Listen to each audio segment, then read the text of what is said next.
Hey man, I had a really tough life, when I born in Georgia, but my a small village, Vani.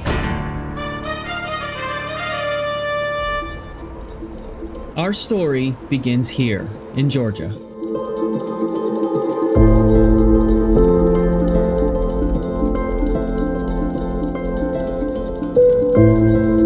Merab is born in a small town in one of the most beautiful places on earth.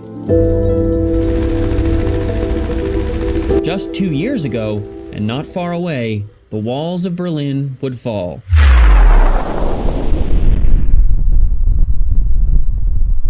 Mr. Gorbachev, tear down this wall.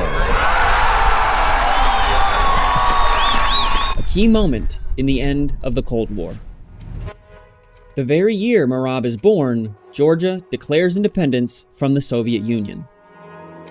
The pursuit of democracy would leave Georgia in a political and economic state of freefall.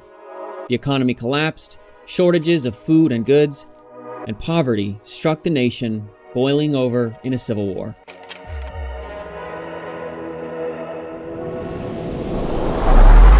Merab is born into an uncertain time. Martial arts aren't just studied for sport, they're studied to survive. Merab is born into a family of 5, and his childhood was quite chaotic. At only 3 years old, he saw his brothers being bullied, and he chased off the bully with an axe. And he was never scared of taking risks either, even if it was just for fun. When he was 6, he saw his brothers swimming in a fast-moving river, and of course, he decided to join and jumped in despite their warnings. And in fact, he didn't know how to swim. He would have drowned if it wasn't for his brothers saving him. By age 7, Merab got the itch to study martial arts. He was studying Gregorian wrestling, also known as Kartuli Chidauba. He also learned Sambo and Judo, and much of the time was spent training outdoors in makeshift setups.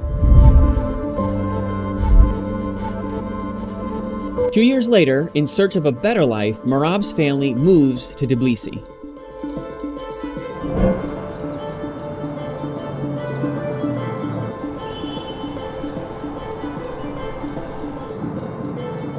It was that same year that Merab once again almost died. He had grabbed an exposed electrical wire, and if you know anything about current, he was locked in position holding onto that wire. His brother Malkaz had to kick him off of the wire to save him, once again saved by his brothers. By age 12, Merab had earned his black belt, and as a teenager, Merab won the National Sambo Championship in Georgia. He even took home bronze at the European Youth Division for Sambo. After 7 years straight of training judo and sambo, he began to focus on MMA at age 19. At 20, Merab finds himself at the Georgian Amateur Championships.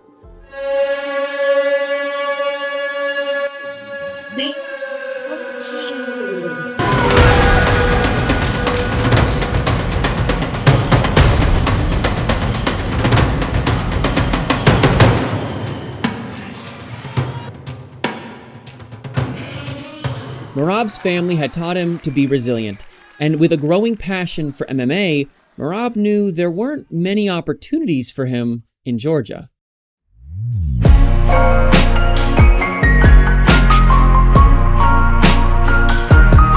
So just like when he jumped in the river without knowing how to swim, Merab moved to New York and didn't speak a word of English.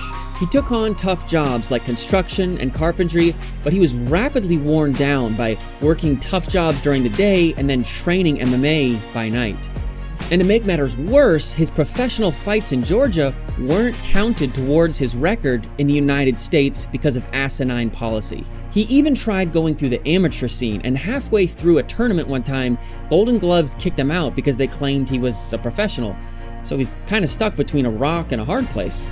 It got so bad that Merab considered quitting fighting altogether. But just like his family and his country had taught him, he pushed forward. In 2013, and after a gritty start, he finally had found a home in the Serra Longo fight team. And this would change everything. And I make weight and I'm ready to fight same day, and then they kick me out and I look like a stupid, Yeah. And my heart broke, and after I don't go with Mike, and thank God after I start look wide, and then we go to Henzo Gracie gym in Manhattan. That's where we saw Ray Longo, and we know Ray Longo because David fought Chuck Yes, Gordon. Eddie Truck Gordon. Eddie Chuck Gordon, Ultimate Fighter winner. Yeah, and Yes. we recognize him and we say, how are you? And Ray said, where are you guys living? We said, Long Island. What are you guys doing here? I don't know, we just looking for training, from Long Island. We used to take a bus to get New York, take a bus to get sometimes we was taking straight to train, but sometimes we was taking bus to get Queens. From Queens they take a train to get Manhattan. It was so hard, taking all days, and thank God that's how we find you guys, Team Sarah Longo. And since that, when I walk to first Longo's gym, I see the cage, I see the real fighter. I was so happy and I feel like I'm home finally, thank God. And then he sent me next couple of days, he sent me to your gym, and he was so positive, and of course I know you, I know. And then that's after that my hope came back, my life gets so much better, and now here we are.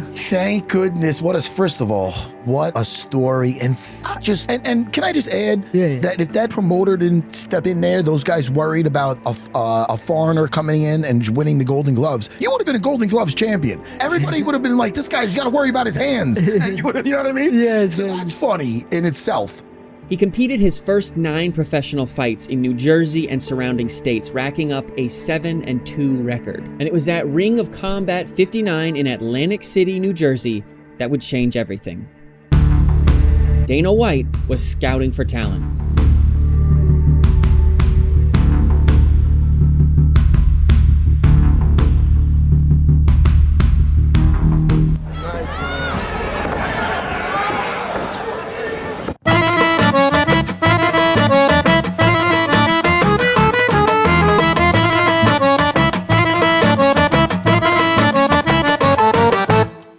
Merab was signed. He had finally made it through the gauntlet and was signed to the big leagues. So obviously when I go backstage and I make a decision and tell somebody that they're getting the UFC contract, they get excited, the family gets excited, and everybody goes crazy. This would be probably the most unique celebration ever. But on the world stage, Merab came up short. Not just once, but twice. The disappointment, overwhelming. Merab was close to being cut from the UFC. Depression and financial struggles began to weigh on him. The UFC didn't pay enough to live on, and working construction was no solace for a man who had dedicated his life to the fight game. It was so hard, and then that time I was thinking whole world was against me. I take a long break, and I came back. I just want to fight. I love fight. Win or lose, I gotta do what I love. With a team behind him and a friend at his side, Merab and his big smile just refused to give up.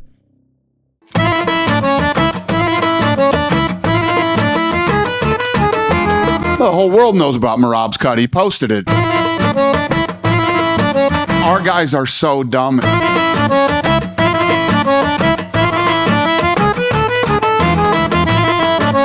Next level. Stupid. Don't be fooled by Merab's sudden rise. Nothing changed overnight and nothing magical overcame him. Merab and his relentless grit pushed forward from the Caucasus Mountains all the way to Las Vegas. And despite every obstacle that you can imagine, he was broke, down and out, beat up, and even kicked out. And yet, he smiled anyways. People, please, don't let them bully you. Don't underestimate you. Believe yourself, and everything is possible. Please don't let them break you, because all world was against me.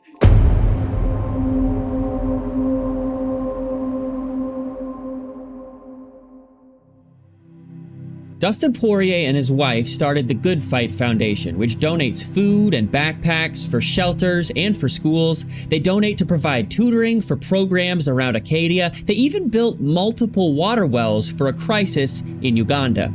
Dustin's Fight Foundation has helped people from Lafayette all the way to West Africa, and these philanthropic endeavors remind me a lot of the charity work that my sponsor is also involved in over at Miller Street Dance Academy.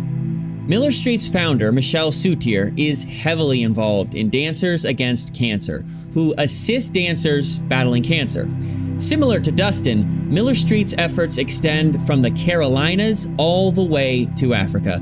Miller Street sponsors ACFI, which is a Central African organization in Liberia who shares the gospel, establishes orphanages, builds up agricultural infrastructure to be self-sustaining. They even have a school for the deaf outcasts in their society and help with medical needs. Miller Street is constantly winning awards, and I wouldn't be the man I am without the training and mentorship I received from them. The owner, Michelle, had no reason to believe in me, trust me. I did not have any natural talent or flexibility. I have a horrible memory and I couldn't even remember the choreography to the dances. And yet, I was welcomed. And it's because of Michelle and the teachers at Miller Street that encouraged my hard work. And I went on from there to perform professionally for major entertainment companies. So whether you have kids who would want to compete, or maybe they need a recreational outlet in a safe and family-friendly environment, Miller Street offers classes for any age of kid in Charlotte and Rock Hill.